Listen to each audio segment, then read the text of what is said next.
আজকে আমরা গর্ত খনন করে মরুভূমির ভিতরে একটি পুকুর বানিয়ে ফেলবো।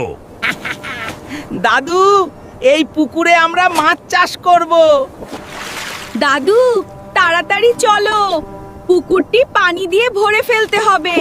ভুলু, দেখেছিস আমাদের পুকুরটি সম্পূর্ণ পানিতে ভরে যাচ্ছে। হ্যাঁ দাদু, এবার আমি মাছের বাচ্চাগুলো নিয়ে আসি। আজকে আমাদের ছোট্ট পুকুরে অনেকগুলা মাছের বাচ্চা ছাড়বো। দাদু, পুকুরে মাছ চাষ করে আমরা কোটিপতি হয়ে যাব। ওয়াও, কি মজা! আমাদের পুকুরে কতগুলা মাছ! আজকে আমি এই পুকুরের সব মাছ খেয়ে ফেলবো।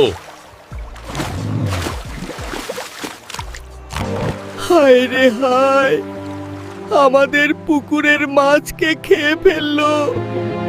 দাদু, তুমি কান্না করো না, সবাই লাইক সাবস্ক্রাইব করলে আমরা আবার পুকুরে নতুন মাছ ছাড়বো।